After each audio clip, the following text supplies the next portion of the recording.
জুলাই গণহত্যার একেবারে একটা উত্তুঙ্গ সময় যখন রাস্তায় লাশ পড়ছে, তখন গণভবনে গিয়ে যিনি শেখ হাসিনার সাথে দেখা করে এসেছিলেন ৩ তারিখে, তিনি হচ্ছেন তামিম ইকবাল। এবং এই তামিম ইকবাল সিদ্ধান্ত নিয়েছেন যে তিনি বিএনপির সাকিব আল হাসান হবেন। এখন তিনি এই যে বিএনপি যেভাবে তার, আপনারা জানেন যে ক্রীড়ামন্ত্রী, বাংলাদেশ সরকারের ক্রীড়ামন্ত্রী কে? বর্তমান প্রধানমন্ত্রী, তিনি হচ্ছেন ক্রীড়ামন্ত্রী। এবং তিনি একজন তার মাইম্যান বসিয়েছেন ক্রীড়া প্রতিমন্ত্রীর জায়গায়, যিনি নির্বাচনে হেরেছেন, আমিনুল ইসলাম সাহেব।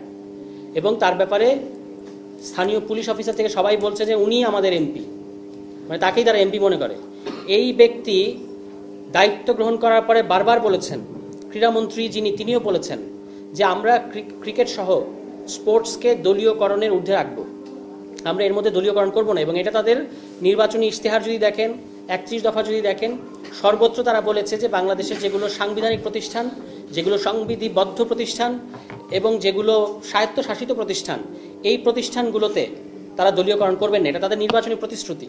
তো কী মাত্রায় তারা মুনাফেক যে 3 মাসের মধ্যে যে দখলবাজিটা করতে শেখ হাসিনার আওয়ামী লীগ সরকার অন্তত কয়েক বছর লেগেছিল, সেটা তারা মাত্র 3 মাসের মধ্যে সাকসেসফুলি বাংলাদেশ ক্রিকেটকে, মানে তার মেরুদণ্ড ভেঙে দেওয়ার জন্য যা যা করার দরকার সবই কিন্তু বিএনপি সরকার করেছে।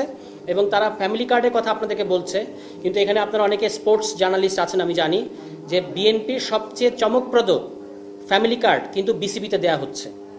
আপনারা এই যে অ্যাডহক কমিটিটা যদি দেখেন, এক স্থায়ী কমিটির, বিএনপির স্থায়ী কমিটির 3 জন গুরুত্বপূর্ণ নেতার 3 সন্তান অ্যাডহক কমিটিতে জায়গা পেয়েছেন। সম্ভবত তারা নির্বাচনও করবেন, এবং এই অ্যাডহক কমিটিকে আবার তারা নির্বাচনও করাবে। তাহলে ফ্যামিলি কার্ড কিন্তু এখানে দেয়া হচ্ছে। এবং যদি কাউন্সিলরের তালিকা দেখেন, বিভাগীয় পরিচালকদের তালিকা দেখেন, সমস্ত জায়গায় প্রতিমন্ত্রীর হয় ভাই, না হলে সন্তান, না হলে নাতি, না হলে এরকম, মানে অথবা বিএনপির সরাসরি পদধারী লোক, এমনকি সিটি কর্পোরেশনের প্রশাসক পর্যন্ত এখানে আছেন। এর পাশাপাশি পলাতক আওয়ামী লীগের বিভিন্ন পর্যায়ের নেতাদেরকেও তারা এই পদগুলোতে জায়গা দিয়েছে।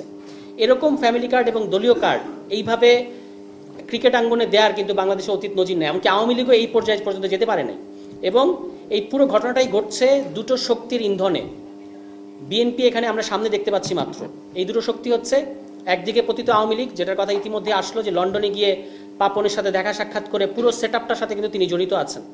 এবং এর সাথে জয় শাহ, বিজেপির অমিত শাহর সন্তান, এবং এখন সম্ভবত আইসিসি তিনি প্রেসিডেন্ট, এই ভদ্রলোকের প্রচ্ছন্ন প্রশ্রয়ে বাংলাদেশের ক্রিকেটকে ধ্বংস করা হচ্ছে। অর্থাৎ বাংলাদেশের ক্রিকেটকে ধ্বংস করার পেছনে ইন্ডিয়া, আওয়ামী লীগ এবং বিএনপি একযোগে মিলেমিশে আমাদের যেটা গর্বের জায়গা, আমাদের কোটি কোটি তরুণদের যে ভালো লাগার যে জায়গাটা, সেই ক্রিকেটকে ধ্বংস করছে।